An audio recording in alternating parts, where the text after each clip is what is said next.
Badlands. Explain those Badlands. That's a hell of a name.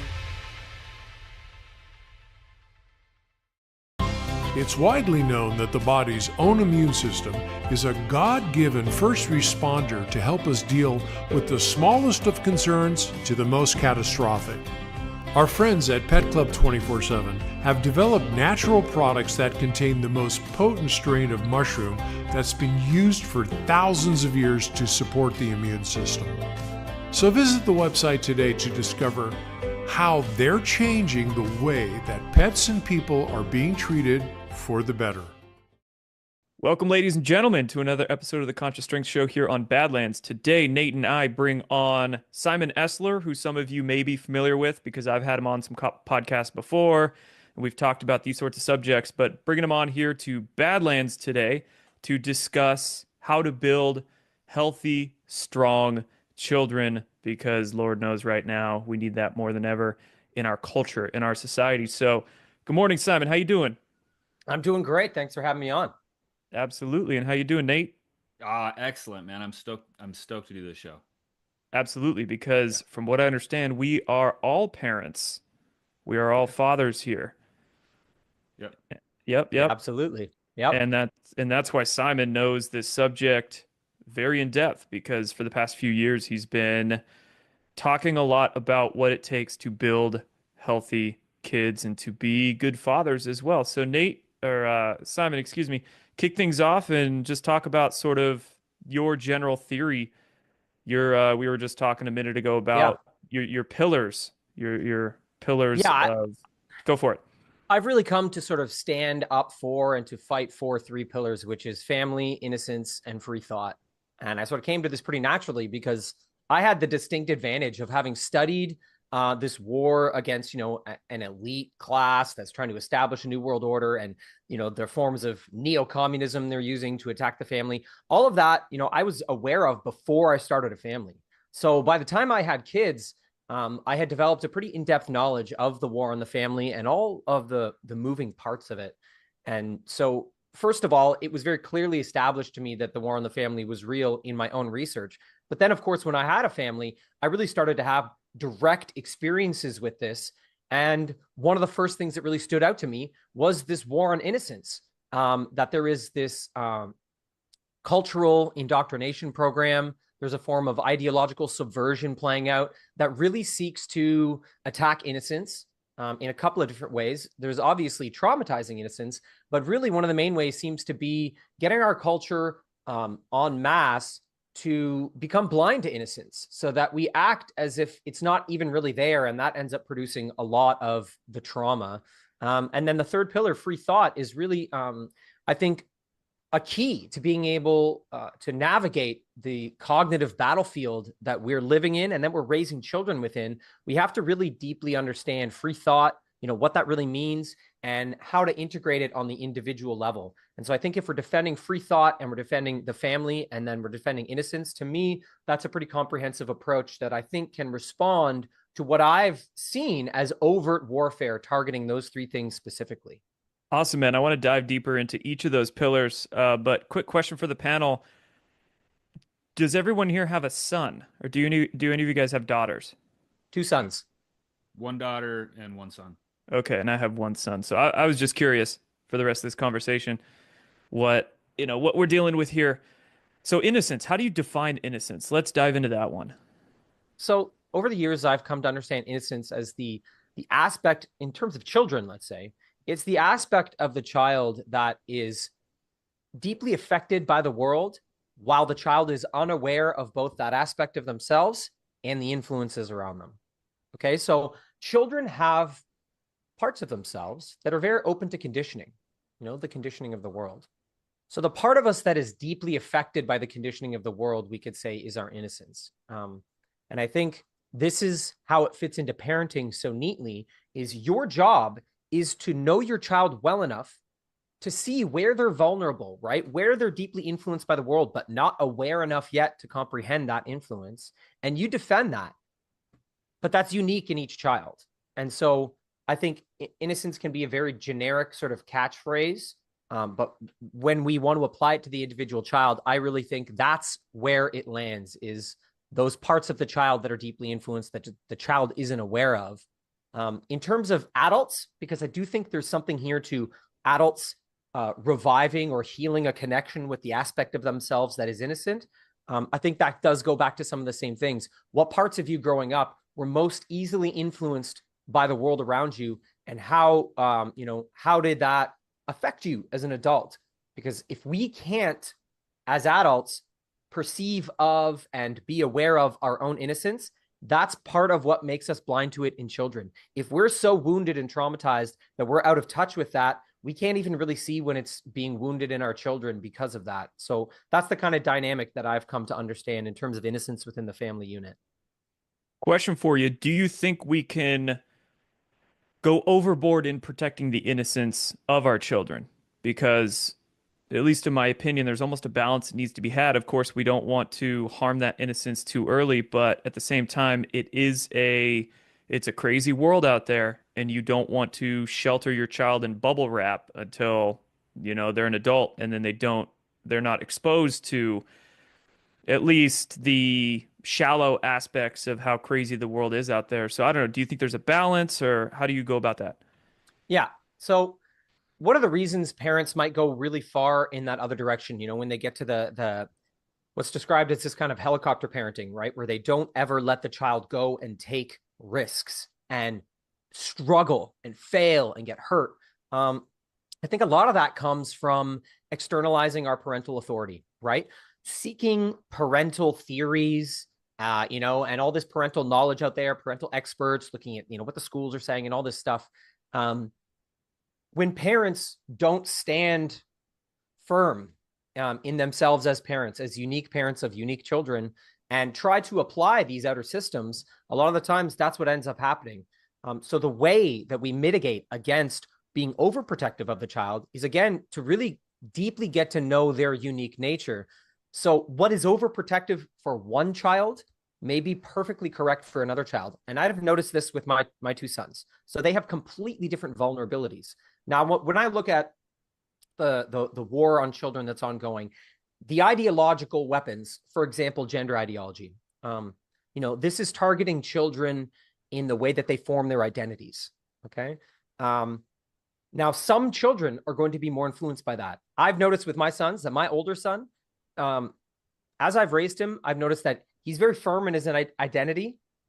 He's always walked into a room knowing who he is, being able to command, that room and his place in that room.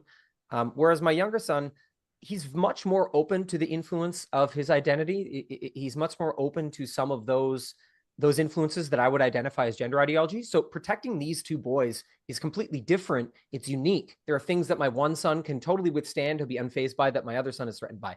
So again, instead of trying to grab some sort of mass parental theory that we can just apply to each child, it's about getting distinct with each child. And then you're going to avoid things like helicopter parenting and overdoing it in certain ways.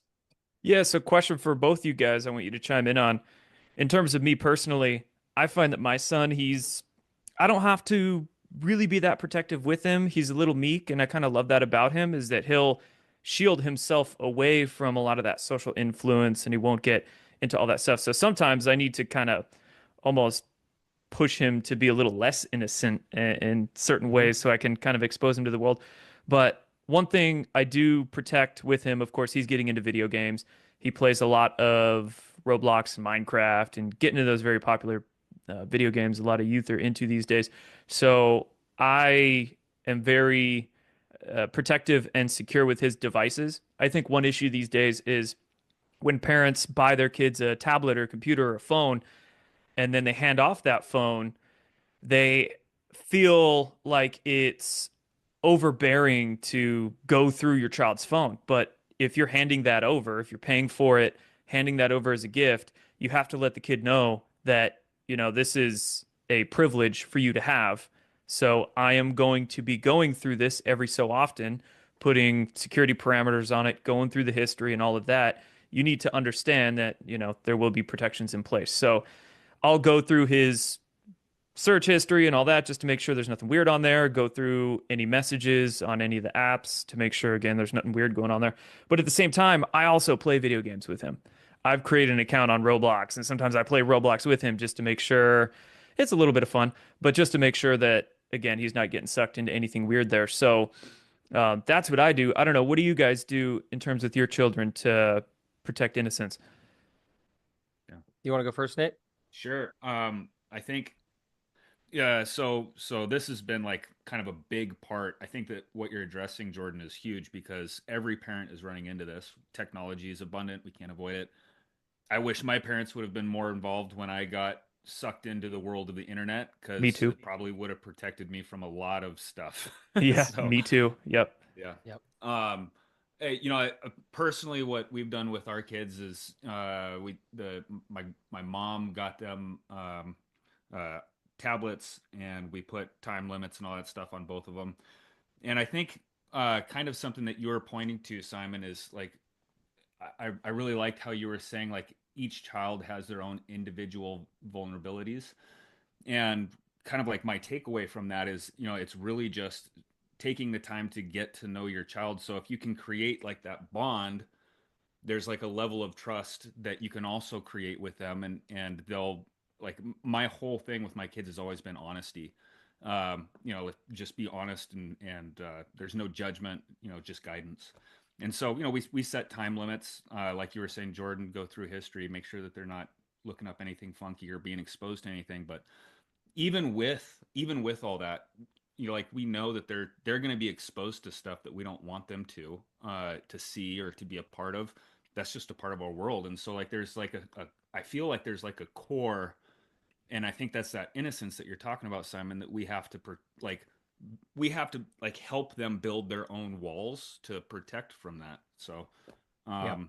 yeah, it's a deep question. Simon, Yeah. I'd love to hear your thoughts. One thing I want to say, and then Simon, you can answer. When it comes to, playing video games with him, I'm very clear when I tell him if you get a message from anybody, there's a lot of creepers on these platforms that they'll reach out to you. Don't message back and let me know, because there's a balance there. You want to protect their innocence, but also, and as time goes on, as they grow older and older, you can get more open with them about the nature of this world. But, I let him know a little bit, at least now, because he's middle school age, that there's weird people out there who will try to message you, don't message back, and tell me. And also, kind of a side tangent, how do you guys protect your kids when it comes to food? Well, I mean, I can actually speak to both things right now because I think, Please do. Jordan, I relate to you a lot in terms of, video games. It's a big part of my son's life. He has a lot of passion in that space. It's something that he's honestly learned a lot from. And I've found a lot of very interesting research on video games that's actually shown the benefits of it, because there's a lot of anti-screen mentality out there that I think gets just blanketed on technology, when actually video games are doing incredible things for children when their relationship with it is healthy. And I would advise people to check out the research of Peter Gray. Is a great Substack, and he gets into some of this because his view is that children's chance for free play in the modern world has been disappearing for 50 years. And he's got great research showing that children's ability to just freely play in the world, all the spaces and things that we had set up for children doing that, we basically took away and made it a mini adult world for them. So I think it's really important to sort of respect any kind of free play they can have. In terms of video games, I'm very similar. We really lock all our devices down pretty carefully. Lots of open conversations. That's like one of the main things, making sure that they can establish a clear, honest relationship with you about what they experience online. For example, our children have an iPhone. We have it. It's an old iPhone that's tied to our house Wi-Fi. There's no data on it. Can't really leave the house or do anything. They cannot add contacts or call anyone who's not in their contacts. They can't surf the internet. They can't add apps or download apps. Everything is very tightly controlled because at these early ages, they're so deeply influenced. And some of this is they're influenced by nefarious things. And I'd like to get into some of the very real dangers that are out there in the online world. I've been doing some pretty deep research into that. So some of it has to do with that, but some of it is just modern changes that we didn't really track as a humanity and the impact they have. I'll give you guys one really clear example is the self-facing camera, right? That selfie camera, when that occurred, when that was technologically released, the entire generation of youth that were developing at that time all of a sudden, to have this camera pointed at them as they were developing their identities, this had a massive impact on the cognitive development of generations of children. And like, that's not a nefarious thing. That's just like technology evolved to this self-facing camera, you know, in the iPhones and all this, but it had a big impact. It has a big impact. So even just noting things like that, I think we could have more awareness around it. But I think a lot of this also comes back to what we're consuming and how children are conditioned. And it's very similar to food, actually. And I think there's a really interesting relationship because content is consumption, right? We know that when we go online, we're consuming content, and what content you consume, it does influence you. You know, if you spend all your time in politically polarized spaces, you're likely to come out a little bit politically polarized. That's how we are as humans. We're deeply influenced. So what children are consuming in terms of content, you want to think of that in the same way that you're thinking of food, right? You want to watch how they're digesting it, what they're doing with it, what's the output once they've taken that in. And I like to look at it in that way as well, just so that the conversations I'm having with them, they can open up to, hey, you've consumed that one kind of content over and over and over again. Have you noticed like what the repetition does? You know, how does it influence you? You know, Pierre Poilievre, the conservative challenger to Justin Trudeau, who's most likely going to become prime minister, he's got a ton of ad campaigns on right now. And because my kids are sometimes watching YouTube, they're getting just the slew of political ads that are going on. And his whole thing is axe the tax. And so now I got my kids, you know, my 6-year-old and my 9-year-old running around joking about axing the tax. It's just a funny example of how repetition, you know, it becomes very real for children. And I like to keep that dialogue open. And in terms of food, it's similar, right? I want them to understand that what they consume deeply influences them. Yeah. You know, I Go ahead, have a Nate. question. So how do you address what is true and what isn't with I just had this conversation with my kids the other day. It's like 2 days ago, with the development of AI and all of these videos now. And like my kids will come to me like they'll tell me a story of something they saw on YouTube and it's like total utter bullshit. How are you addressing that, or what do you suggest for the future? Because it's going to be really hard for kids to know what is true and what isn't. Absolutely. So there's something important to remember about free thought. You know, free thought, by its definition, is using logic, reason, and empiricism, you know, to think about ourselves and the world without relying on dogma, authority, and tradition. So when we focus on the fact that at the heart of that definition is the term empiricism, it's important to note that empiricism is the theory that truth is best experienced directly through the senses, through the body. So empiricism is deeply tied to embodied experience in the physical world. And so when we look at the war that we're in, it's important to recognize that we live within this cognitive battle space. And the warfare that's being waged that is cognitive in nature, all these psychological operations, the vast majority of it lives in the digital domain. So one of the primary ways we cut through all of this deception and all these psychological influence operations and all the conditioning from marketing, all this stuff, is making sure that we have enough direct embodied experience with what we're looking to understand, that we can then think freely about it. And so I tell my children that really in the digital domain, it could all be deception.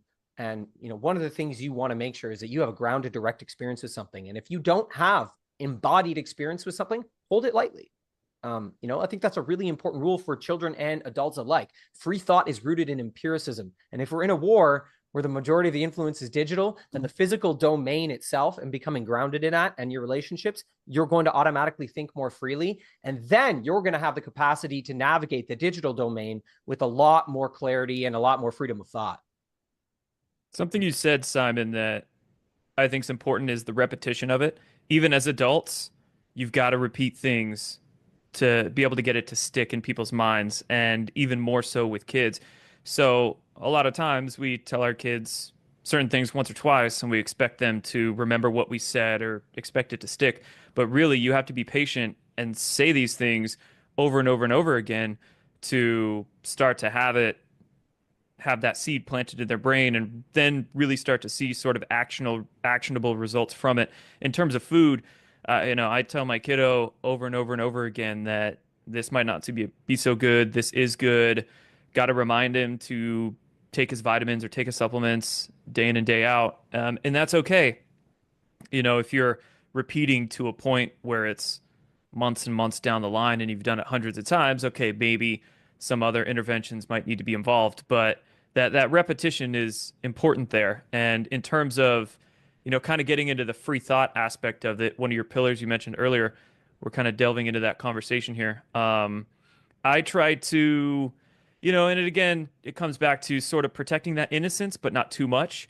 I will let my kid know, like, hey, what you're learning at school may or may not be true. And I don't blame the teacher. I specifically try to say it's not the teacher's fault. Don't blame them. It's just what the teacher learned. And I try to explain it's just the institutional information that's passed through. So I just try to get him to question. I don't try to get him to say, oh, that's not true, and be argumentative or combative. I just try to get him to question things and sort of repeat that. And oftentimes I'll go through his schoolwork with him and I'll make sure, what he's learning is legitimate and logical, or if something is dubious in nature or might just be a little propagandist, I'll ask him what he thinks about it and do that questioning process with him, and then try to kind of Socratically get his brain to work through whether it makes sense or not. So I don't know what you guys do to sort of spur that free thought in your children. If you wanted to speak to that, go ahead. Yeah, I mean, I'll speak to that aspect actually in terms of the food is very interesting. So in our family, we're all about inner authority. And I think there's something important that we forget as adults who were raised in the era that we were raised in, is that we were intentionally disembodied. We were fed all sorts of horrible chemical things that were put in our foods and, all around us in our water. We were gaslit, told that it was healthy. And we were generally conditioned to take this huge question of what do I put in my body, and to outsource that to experts, to other people, to tell us what to put in our own bodies. And that the normalization of that, I think, is much stranger than people realize, because I believe that we are meant to be so embodied that we check with our own bodies in terms of what should be put in it, that we have an inner authority that makes it clear to us what is correct for us nutritionally. Now, it takes time to get that back as an adult because you're releasing a lot of conditioning. But children, I've watched very carefully, children are born with an innate capacity to know what foods are and are not good for them. Now, it takes some experimentation. And obviously, you want to have a baseline of very pure foods, right? Like, we try to keep most things organic in our household, and that's just what they have to choose from. But their ability to use their own authority to choose what is correct for their bodies, this is what we're trying to give our children that we know we didn't have. This embodied capacity to navigate. For example, there's a lot of organic food out there, but tons of it just isn't actually clean, even though it has that label. How do you navigate that without getting into a mental rabbit hole about which companies are doing what? Like, I think there is an extent to which the body is very clear. And I found that in my experience of it. And I've been able to raise my children that way. But one of the things that we've had to do is recognize that because our children are unique, sometimes they can't have the same meal. So because we're an unschooling family, we're giving our children 99% of the meals. We're making them, we're here with them. And so not only do they sometimes eat completely different foods nutritionally, but they'll sometimes eat at different times of day, because there's also this homogenization, this conditioning that we should all eat at the same times and that we should eat the same thing that everyone around us is eating. And how can a child discover what their unique nutritional needs are if they have to eat the same as their brother at the same time every day? There's no discovery of your unique vehicle in that process. So we're really focusing on giving our children the inner authority to navigate that. And it's been pretty beautiful, I have to say, watching them discover what they need and when they need to eat, and watching them do it uniquely. It's been an incredible thing to watch. Yeah, I personally don't like forcing food on my son. I'm not going to force him breakfast, lunch, dinner, all of that. I'm going to let him make his choices. But at the same time, when it's cooking time, if you don't eat, well, then you're going to have to create your own, cook your own food later, or find your own food That's later. tough, man. Something Yeah, like when that. you're a parent and you got to cook when you got to cook, what are you going to do? No, So I mean, I've had to build a life that somewhat allows for this, right? Where I'm like mostly working from home and Amanda's working from home. And like, we've really had to grind to create a life that's allowed us to do that because the sort of normal way of living doesn't, it really doesn't. If you're totally disconnected from your child and you only see them a little bit, how are you going to guide them nutritionally?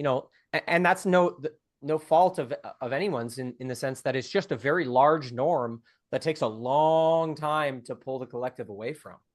also, I find it's really important to connect consequences for your children. If they ate something and they're not feeling good and they're wondering why they're not feeling good, you have to tell them, well, maybe it was that choice you made earlier with what you put in their body. Or if 100%. they miss a school assignment and they're all freaking out over, oh no, I'm failing this class or got a bad grade, well, then you have to make that connection for them. You Yeah. probably shouldn't have played so many video games this week and been lazy with your school assignments. So, it's difficult for a lot of adults to do is realizing this whole consequence scenario and the aspect of what our choices bring us, the effects of them. But you have to do that with your kids to really get them to start connecting dots in their heads and make them realize, make them take their choices seriously. 100%. I think that's so important because what I focus on with that is, first of all, I let them, whenever I can, I let them make the mistake, you know, because especially my older son, this is a big part I've noticed, right? I study their learning styles as an unschooling father. It's all about the unique learning style of each children, letting that guide you. So I study my son very deeply. And, he's a mistake maker. He learns through making mistakes. I know this about him. So if I step in and don't let him make certain mistakes, he loses the lesson. But when he makes the big mistakes, it's like you're saying, he has to be guided. We have to be guided sometimes on how to correctly live in our mistakes because there's traps, right? There's guilt, there's shame, there's victim mentality, there's different mindsets that can rob you of what that mistake is actually offering you on your life path. And so I talk a lot with my kids about living in the mistake. Yeah, you made that mistake. Okay, so now you live in it. You don't need shame. You don't need guilt. You're not a victim. Just live in the mistake. Be with it. Let it show you what it's supposed to show you. Children's ways of seeing mistakes, I think, in the learning process needs to be radically reframed. I think that the public system has just completely ruined the way we look at mistakes. How do you guys deal with, how do I want to frame this question? I see a lot of parents out there, all they want to do is make their kids happy. They focus on their kids' happiness and the emotion of their children. But of course, kids being kids, and a lot of adults are just overgrown kids, happiness is usually in the form of like dopamine addiction. They just want to do what makes them comfortable and all of that. So I personally don't think we should be focusing on happiness as much as we do, or we need to ask ourselves, what really makes me happy? Is it this short-term instant gratification action over here, or is there something else that's going to genuinely make me happy long term? Um, what do you guys think about that whole parenting theory or parenting thought and a lot of parents out there about making your kids happy? You want to go first, Nate? Yeah, sure. I think just as just a quick rewind, I think some tangible thing about food choice, this is just a small thing that I've done with my kids, is uh, every time they're want to eat something that's in a package, I've kind of made it a game, like, well, what's in the ingredient list, so they know to look out for seed oils, and what those look like, dyes like red dye or whatever, and corn syrup. And so now, every time they're eating something, they're like, oh dad, look, canola oil or something along that. And then if they eat it, if they make the choice to eat it, you know like we were talking about, I think Jordan, one of you mentioned it, like pay attention to the consequences. So it's like creating that self-awareness. As far as the question that you posed, Jordan, is really interesting on the search for happiness and it being tied to dopamine. I think that's a really good question. One of the things that I focus on with my kids is how do they create, like, so, obviously they love game time. What kid doesn't? But what are they doing outside of that? And so, like, when I say, all right, it's time to turn off the games, or, yeah, you can play until such and such hour, but then you got to turn it off. And they come to me like, Dad, I'm bored. I don't get in the way of it. I'm like, well, you have lots of options, so you're gonna have to figure it out. But I think, Simon, you brought up a really good point about how the world has like created this space where there's so many less options. Um, I've talked to a couple people locally who grew up in the area that I did. When we were kids, our parents would let us ride our bikes into town. There was no concerns about any of it. Like we had free range to the entire area that we lived in, where today it's a different area. And I certainly do not feel comfortable with my kids out there doing, going and exploring on their own, which is highly unfortunate. So I think it kind of comes down to, for me personally, letting them explore creativity and imagination and trying to keep those things alive in a digital world. So yeah, Simon, I'd love to hear your thoughts on this. I think if you honestly reflect on your life as an adult, when you're in the space of parenthood, there's something to come to terms with, which is there is a lot of deep, deep suffering that comes with living life. We suffer very deeply as human beings because we're here to struggle and we're here to turn that tension into wisdom. We're here to struggle and suffer to an extent. This life is difficult. We have to get real about the fact that our children they're going to suffer deeply. And it's so easy to be in denial of that as a parent, right? Because you don't want to think about the fact that your children are going to suffer deeply because that's just part of life. So to me, this question of happiness, of, living lives that are full of joy and that are fruitful, it really has to do with giving them the capacity to give their suffering meaning, value, and purpose. Because one of the things that's occurring is the mental health. There's a mental health crisis in, teens and tweens right now, especially in the girls. And from what I've seen, one of the main reasons this suffering is occurring is because the struggle that they're in, the suffering that naturally comes with things like adolescence, is valueless, is meaningless, is purposeless, right? That young women are not being guided into the idea that adolescence is a time of developing the capacity to give life, that their body is forming the ability to continue the human legacy. We don't do anything like that culturally for teenage girls. So they go through the awkwardness and the difficulty and the struggle and the suffering of becoming women, but it's given no value or purpose.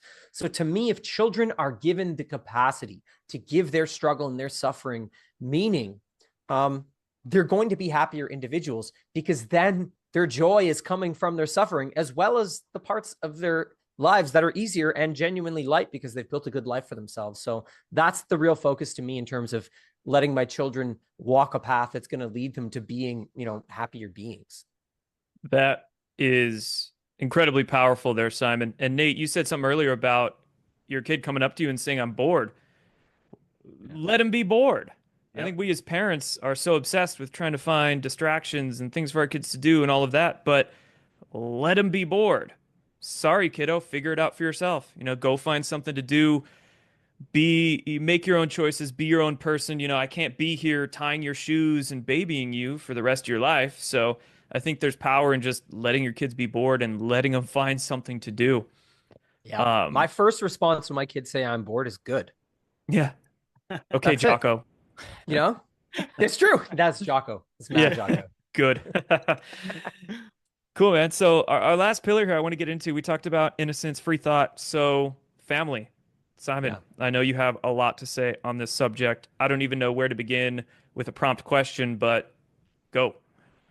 There is a very concerted war on the family. And I always speak to this in terms of legacy, because I think the family unit, it produces an Achilles heel for this network of globalist elites that have been waging this war on humanity for generations. If you look at the idea of bloodlines, right, of, certain family bloodlines have been looking to establish this new world order over many generations. You look at like the Rockefellers and families like this, they have passed the torch on to each other to implement the phases of a plan that was larger than each of them as individuals. So really, they had that on point, right? Family legacy, in terms of how our enemy has been using it, they've been really on point. But at the same time, they've been waging all-out war on the ability of the population to establish stable families for generations. And I think it's precisely because of legacy. I think that when there are stable families over many generations, that produces individuals who are not reliant on the government, on the media, on the public education system, because that family line is passing on wisdom in terms of how to live. And it makes those control systems irrelevant. So to me, that is one of the number one reasons they have waged all out war on the family for generations. Now that war is broken up into different operations because attacking the mother and women is unique. And attacking the father and masculinity and men, that needs its own operation. And then, of course, attacking the children is really the war on innocence to a great extent. So to me, those are the three sort of different kinds of operations that have been in place. And we know as men that discovering a healthy relationship with masculinity, that's an uphill battle. You got to swim upstream to really sort out the balance between taking some of these traditional ideas of masculinity that have been totally nuked, but also looking to evolve masculinity and to raise sons that are going to push masculinity and fatherhood, in a really positive direction. And so I think, understanding that the war on the family is going to be broken up into the way that it attacks those different moving parts is really important. But I think if we are going to combat our enemy in this, we need to think like our enemy's been thinking all this time. We need to be thinking generationally. We need to be thinking, 7 generations into the future. We want to be establishing institutions and anything with a vision that reaches down the line like that. That is the proper response to an enemy who's been doing that for who knows how long. Awesome. Yeah. Nate, anything you want to chime in on? No, you brought up a really interesting idea, Simon. Thinking like that far out. And that's something that I personally have never even considered. Like I've thought maybe 1 or 2 generations out, but that's as far as I've ever gone. And perhaps that, I think that I don't know if I should go here, but it kind of brings up the value of faith, and maybe perhaps untainted, religious faith. Looking at like creating a set of moral values that perpetuate on through generations. I don't know what the correct answer is there for everybody, but I think that there's a lot to say for having a guidance and creating a connection to some sort of a higher power that, to guide children. And speaking as somebody who doesn't go to church, I was raised in a religious family, but I currently don't. I'm looking at it with my kids and I'm doing all I can to, guide them like with what we've been discussing. Something that's really been at the forefront of my thoughts lately, though, is there's something that religion does that I think as parents, it's not impossible, but it's difficult to do. And that's like create like that moral foundation, I guess, like, because when they see it's not just their parents that have certain moral principles or values, but it's like a community of people around them. I think that instills something much stronger and more concrete in the children. So I'd love to hear what your guys' thoughts are on that. So I've thought a lot about this. I've thought really, really deeply about the relationship between legacy and religion, and what we need to keep from the benefits religion has offered in that regards, and what really hasn't been of service to us. I think one of the main things to point out is that religion has done a really good job at developing rites of passage. And I think rites of passage is a big missing piece to all of this, right? That's one very distinct way you can help an adolescent find meaning in the struggle of moving into adolescence and then moving into adulthood. Rites of passage are one of the main tools that we as a humanity have throughout all of history used to give struggle meaning and purpose. It's a container. So religion has been excellent in that regard. And I think we really want to focus on returning to rites of passage for our youth if we want to stabilize things. Religion has failed in certain ways because one of the ways it has used rite of passage is to look at the child as a blank slate, right? As a blank slate into which this dogma should be inserted, and that they're the blank slate that then carries the dogma to the next generation. But in doing this, I think religion often squashed the individual.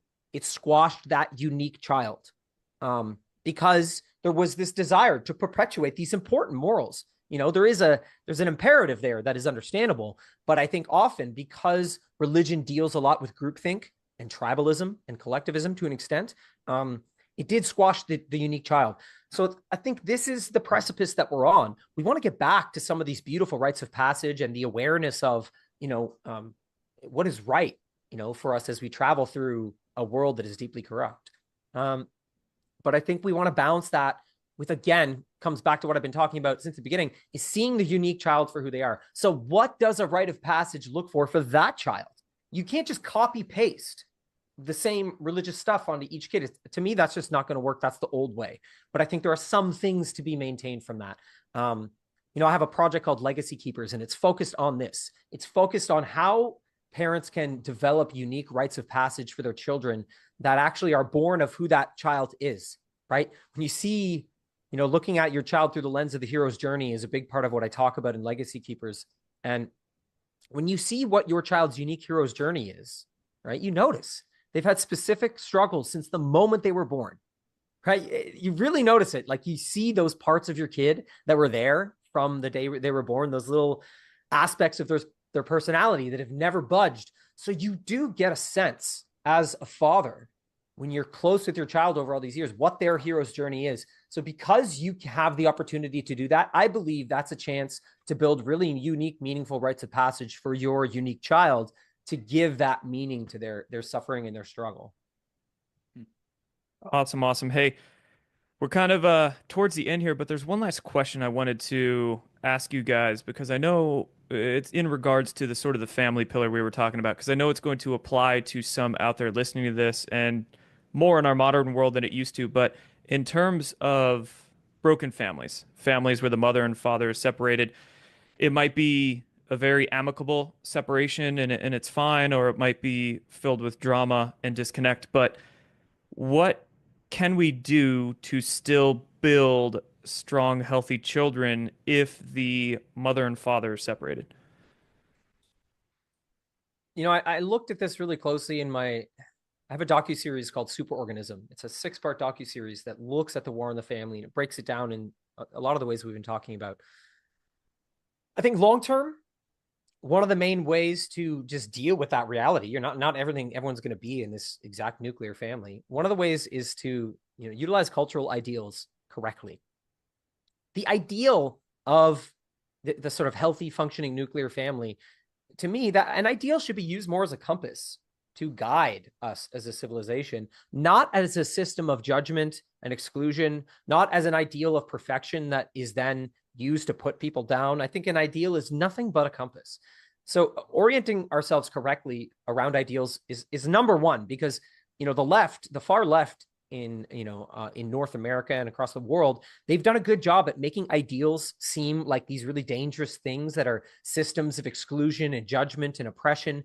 And they've been able to use that justification to destroy cultural ideals en masse. If we can get back to a place where we are really honoring the beauty and the power of that traditional family unit and understanding why it's powerful, right? What is the real value of that stable family? If we understand that as a culture, then when families when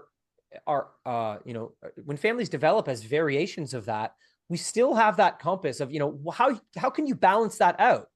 What's missing? If a family has a variation on that traditional family unit, if we really understand the beauty of how that functions, then we can understand what's missing and really try to balance things out. So, for example, when a father, when he's with his wife and she's first pregnant, and if the father is present with her during the gestation process, the mother's emitting a biofield that actually changes the man's body. And they've done studies where they show things like prolactin rise in the male's body if he's around the mother enough during the gestation period. And they noticed that the rise in prolactin in these fathers, it caused a biological change in their bodies, so that once their child was born, they were more connected to that child and their body was more responsive to that child's cries because they had spent that time with the mother bonding and being a part of that process.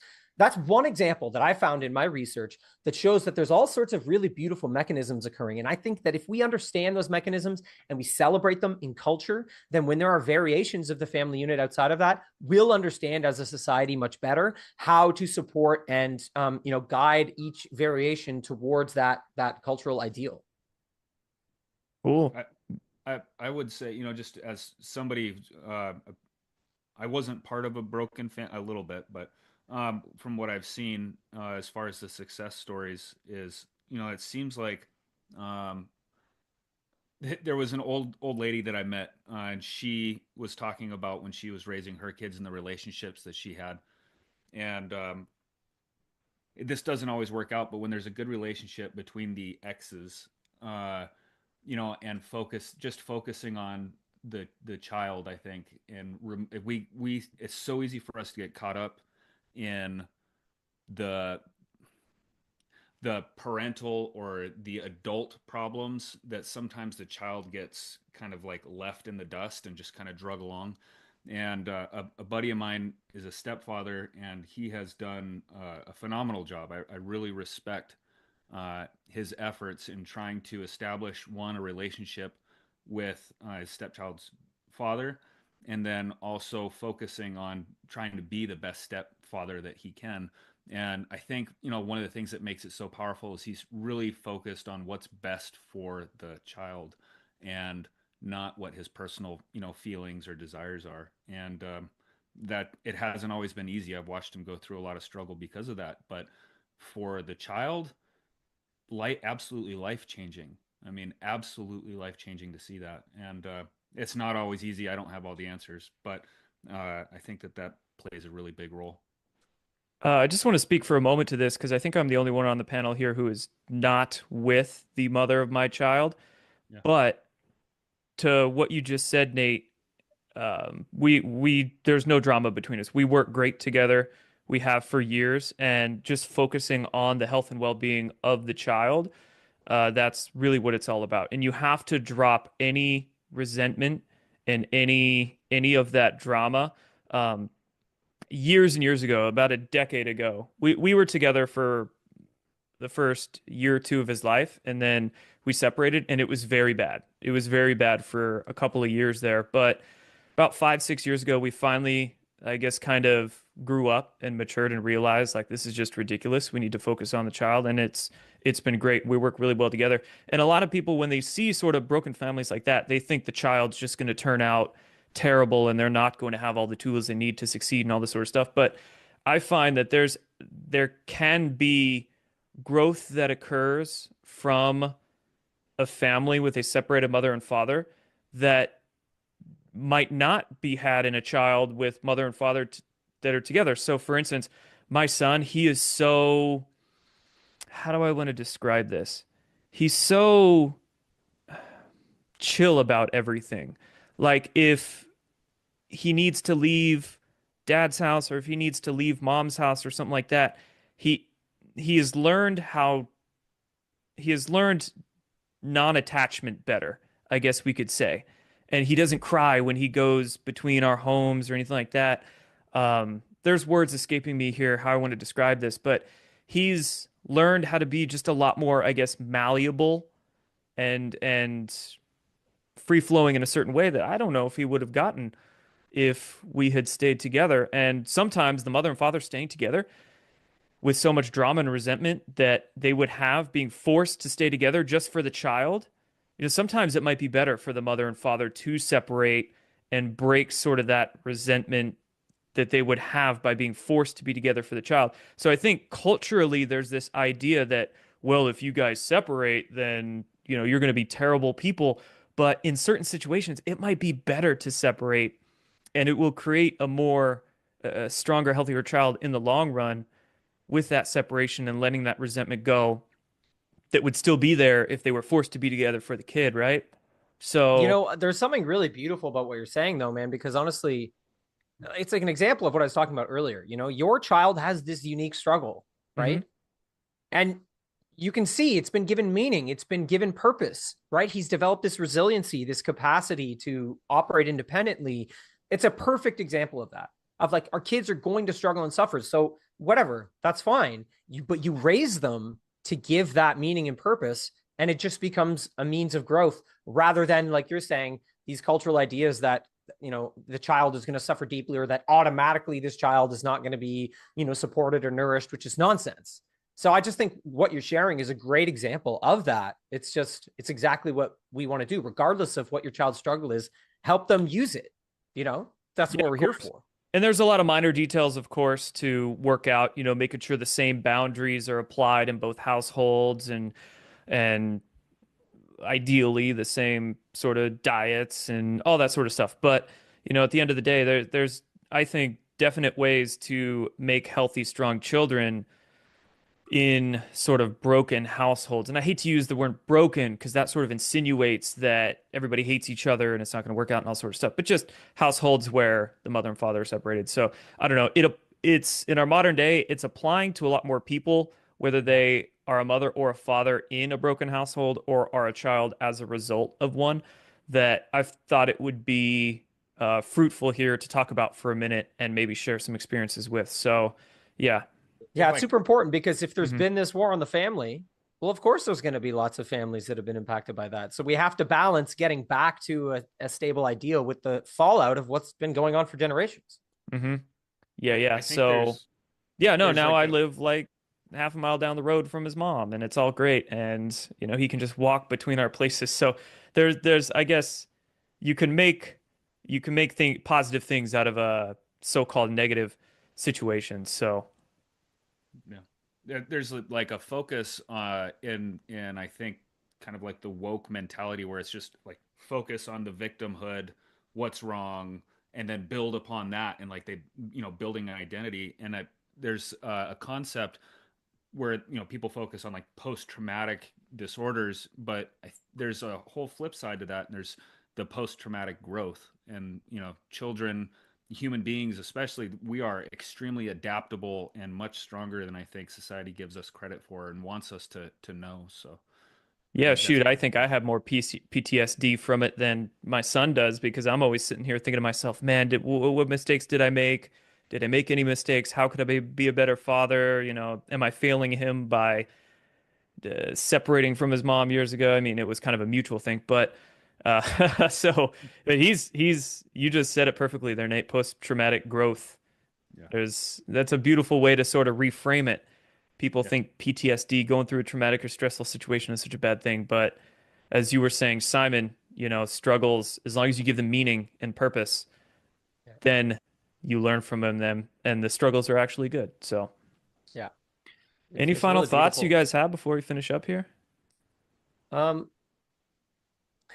I've been doing a lot of research into some of the real world dangers that are out there. And I think it's important to touch on this just for honestly practical safety reasons. But I just want to frame it a little bit.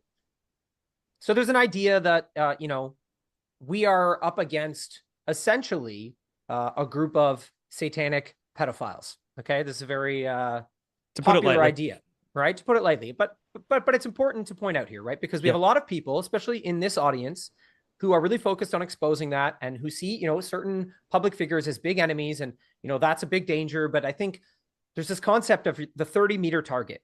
Okay, in warfare, you want to first focus on your 30-meter target. That if it is true that there are elites that are Satanists and they are child abusers, if that is true, that's like a 5,000-meter target, okay, with you as a parent and your child, okay? If one of these elites, if that's true, your child is not necessarily in danger. But I think it's important to note, and this is why I wanted to bring this up, is that there are actual satanic pedophiles that are going after children, and this is a real danger, but they're in the online space, and this is something that's really been a growing problem in the world. These are online cults that have been forming. One of them is called the 764. And they are grooming children into self-harm, into sometimes suicide. They've groomed them into all sorts of some of the most dark things you can imagine. But this is a problem that is occurring across the world, and these networks have formed, and they're actually in spaces like Roblox and Minecraft. I've even seen images of a Roblox room where they had the avatars wearing shirts promoting Satanism and child abuse in Roblox. So the reason I bring this up is because I think we really want to make sure that as parents who are aware of this larger war going on, we're checking for our 30-meter targets. And I think in the online space, if you're someone who's been in this awareness that there's a sort of satanic pedophilia aspect to this cultural war, that's where there is a literal issue. And I think that's really important to become aware of. There's a researcher named BX on X who's really been following this really closely. She has a short documentary on these cults and how they're operating. But there's really just an opportunity here for protecting our children by recognizing that even though there may be that big sort of globalist enemy, you really got to be watching for those 30-meter targets. And I'm producing a docuseries that's going to dive into some of this, and that's been looking into these satanic cults and how they've been spreading online and sort of networking with each other around the world. But I think that's an important thing to note, is that the dangers in this world for our children are far more in the cognitive realm first, and that guiding your children's safe development cognitively is really important, and that that's a lot of that's going to occur in the online world. And I think we want to be really, really clear on the fact that the dangers of childhood that existed, a generation ago are not the dangers of childhood today. They're novel dangers, and they really live in the online space. And so I really encourage parents to withhold things like social media until your children are teenagers, and withhold things like smartphones until they're more developed. You got to know your child, but you really have to watch this carefully, because there are genuine, new, novel, and intense dangers.